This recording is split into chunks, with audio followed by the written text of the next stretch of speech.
Hello fellow subscribers of the Trundley Close Railway Station YouTube channel. Here we have quite a special locomotive here today.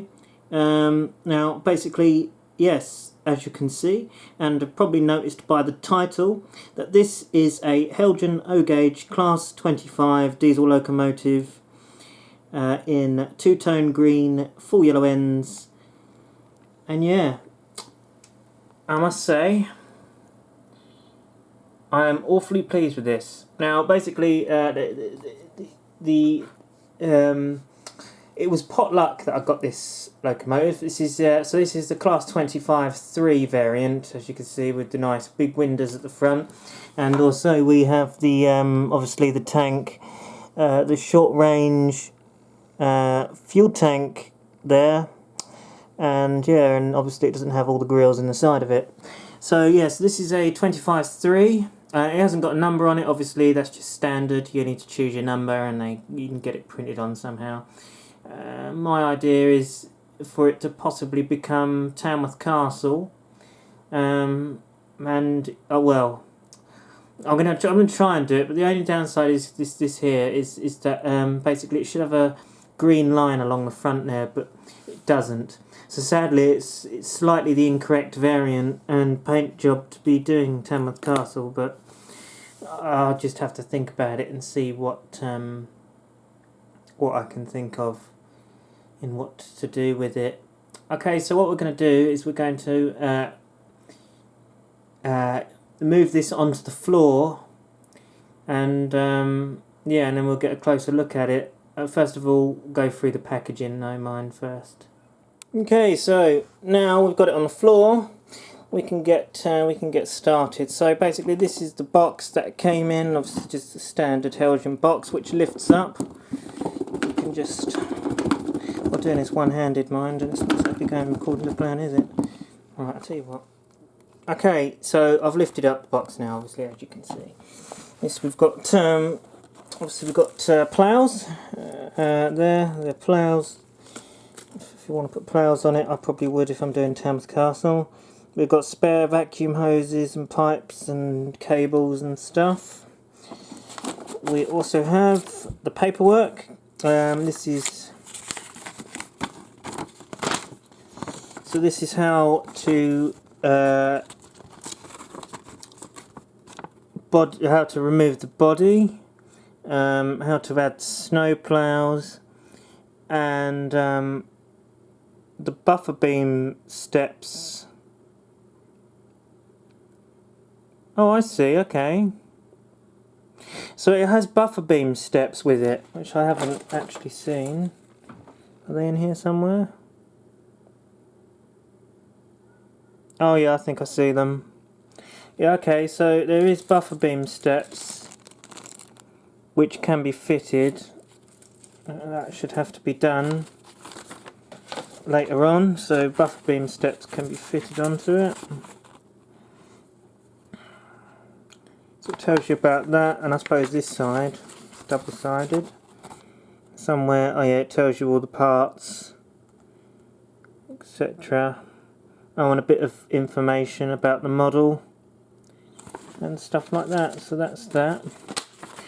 And we also have this, which is probably the warranty or something like that, or oh okay, that's the receipt. So how to maintain the loco must be on here somewhere as well. I'm guessing somewhere on here. It tells you about history about the 25s. Oh, there's got to be somewhere where it tells you about the maintenance. Now we have a Rouse Sheffield card there. Okay, so this was the packaging it was in actually. In fact, I'll set it up to how it was actually set up as. Okay. So basically you would have this foam over the top here, and then you'd have to remove this foam up, and then it's just that. That is literally it. Now, so you had these two here securing, these two foam bits here securing the loco, and then you had the two either ends securing the wood. But in all honesty, to think about, I mean, this is a, you know, I think when these first come out, these were about 700, something like that. So you're thinking that's, you know, hundreds of pounds worth of model just sat in this. Not any plastic protector or anything like that, but just this poor, polystyrene that isn't really protecting it very well at all. And it's actually a miracle that this thing's actually arrived in the state it's in, really. So yeah, so it's good that Rouse of Sheffield have packaged it up really nicely and carefully. So, a big thumbs up to them for doing that. Otherwise, this locomotive could have come in pieces, really.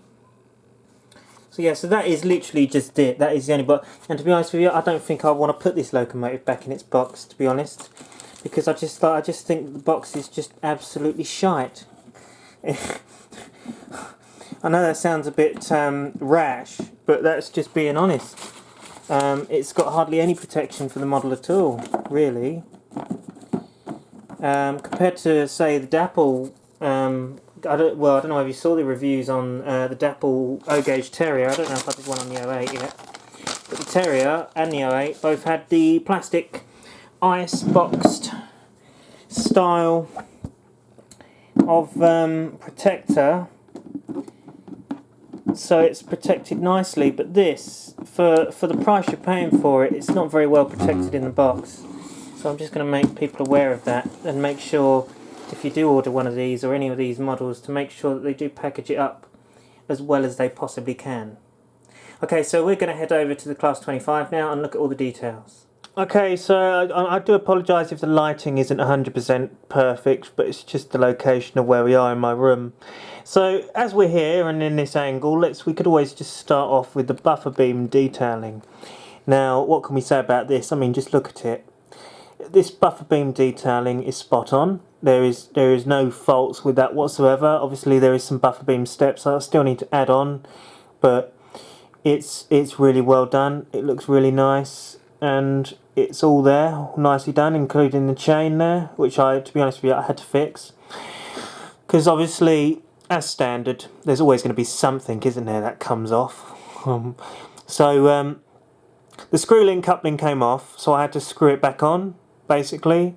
It acts like a real coupling, like a real train coupling. You just screw it back in, as it were. Okay, so we're going to head up. The front end of the model, as we can see, is clearly captured extremely well of the Class 25's front end sort of look. We have all the rivets near the seals there, which are really nice, and they're all there and present. We have the nice blue stars, multiple working signs on the sides of the front end there. We also have the danger overhead lines warning stickers, which look really nice on there and nicely crisply applied.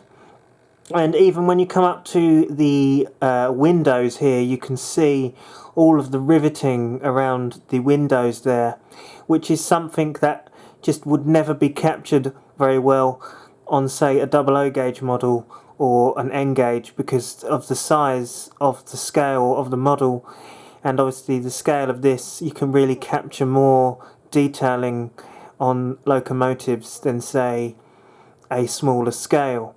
The only downside to this model, which we can see, probably some of you have noticed by now as well, is the hideous head code box, which in all honesty looks pants.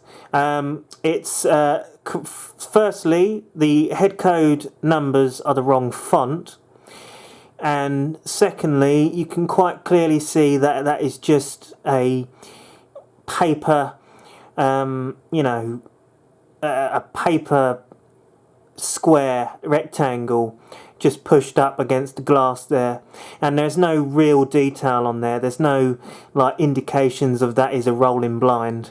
It just looks like a piece of cardboard stuck on the back of the glass, and that's just it's a shame, because the rest of the model looks really nice. And Heljan are known to doing this on their O-Gauge recently, putting the incorrect font on the head codes, as they did it with the Class 20 as well. So this is something that I think that they need to sort of think about, really, in the means of their modelling on L-Gauge to change this font and to just try and take a little bit more time on making the head code box look that little bit more detailed, because it really does it just does not look as good as the rest of the model, really. Alright, so we're going to move down to the sides of the loco now and the bogie frames. So obviously, as you've probably already noticed by now, the model is screwed in and held down by this wooden plinth, which looks really nice actually. It's nice that they've got this in there. Obviously the only downside is it wasn't really protected, but hey ho, it is what it is, isn't it? That is the packaging. But here is the bogie detail. We've got some good detail on the bogies here. We can see the fuel cap. The fuel caps are all present. We can see it up above there in the red square. If you look at the bearing caps, you'll see that they actually have writing eligible on there. I believe that says BKP or something like that. Yeah, BKP or BKF. BKP, I'd say. So yeah, so the bearing caps have all of the writing that are meant to be on there. We also have the brake rodding underneath there, if you can see. Yeah, we can see the brake rod in there. If we zoom in closer, it's just down there.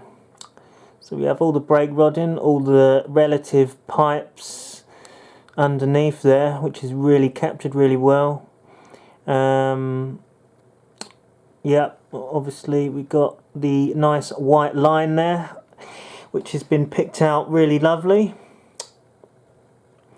All the required pipe, obviously you've got more pipe work there. We've got the short range fuel tank coming up here, which looks really nice. That's captured really well.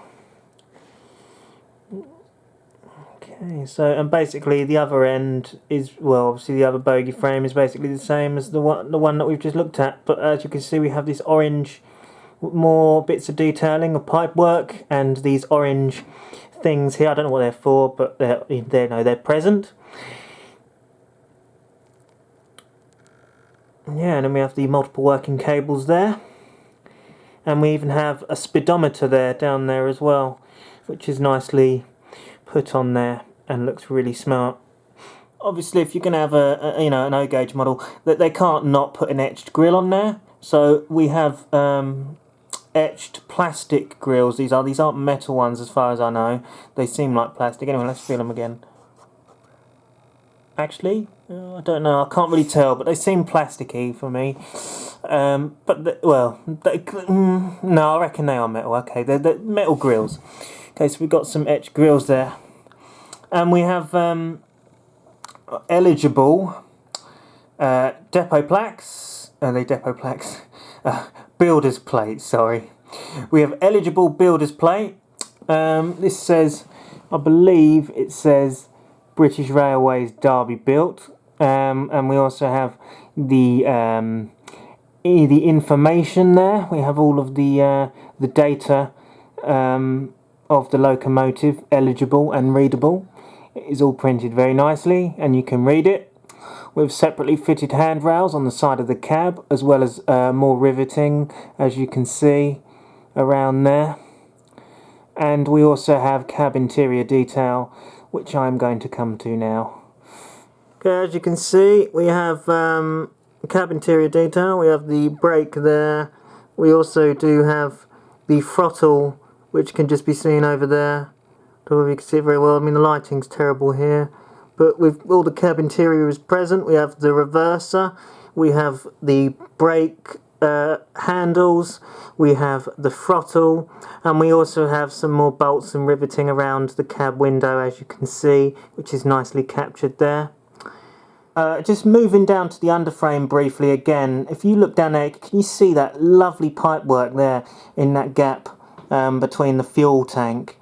And this right here just goes to show you know, the level of detail that they've really gone to capturing with this 25.3 loco. I've turned the light on, so we've got a little bit more lighting on the matter. We've got some nice riveting along the roof there. That's all present. You have all the various grills and stuff. We have the exhaust port there, which looks really nice there. It could use a bit of weathering around it though, because it just looks a bit plain and bright, as it were. We have the nice fiberglass panel on top of the roof there, which has been really nicely recreated, as it were. I think that's the word to use. Okay, we have over to here, we come to the fan grill, and this fan spins. It has a motor in the fan which will spin round. It can be wired up to a decoder, or if you just want to run analog, it will just spin while it goes along on analog. The model has directional lighting both ends, and obviously we have more warning stickers around the edges of the model. And yeah, so that is basically all we can talk about a loco. We've obviously got separately fitted wipers on the front there. We've got all the wipers and that. But yeah, so I think we've covered it. And I think obviously you can safely say, and I can safely say, that this model is a very good looking and nice looking model. There's one thing I was a little bit debating of. I don't think, I might have got this wrong because it actually looks a lot better in reality. But basically I thought that the cab ends were slightly too flat at the front. It's a debate that I'm still sort of thinking of. I look at it and I think, it's sort of right, but sort of, I don't know what to think of it really. You can't really, it's not, I mean, it's not a big deal at all, but you can't really, I can't really pinpoint that really. But yeah, but obviously I think the model's lovely. I think they've captured it really well. It certainly looks like a 25.3. It feels like a 25.3. Well, it probably will do once it has a sound chip in it. And obviously the only downside is that bloody headcode box, which, to be honest with you, it just is such a shame, because it really does, it's such a lovely model, and then you've just got this piece of shit at the front here, which just doesn't look nice, It just does not, it just doesn't, nah. But apart from that, this model is just, I was speechless when I opened it, let's put it that way. Very happy to finally have a Heljan O-gauge loco in my fleet of O-gauge locos, and I'm sure that the future of this rat is going to be a pretty good one. And I think it's going to be, it's a little project of mine. It's going to be an ongoing project to raise funds to try and sort this out with sound, and then it's going to go away for a little while and be based somewhere to run before having my own layout in the garden sorted out, because first of all we've got to sort out the double O gauge and finish that off. We've also got some more sound chip locos that need sound chipping, and we've got a special arrival coming soon, which I'm very much looking forward to. That it's going to be absolutely fantastic. I can't wait for that. Basically I've got another Heljan loco which will be coming soon. It's a double O gauge. It's not O gauge, but there's something about this model which really is, you'll see it when I come to it. And yeah, so stay tuned for that. So this has been the review on the O-gauge Heljan Class 25.3 loco. Comment, like and subscribe if you like the video. And yeah, thanks for watching, and goodbye for now.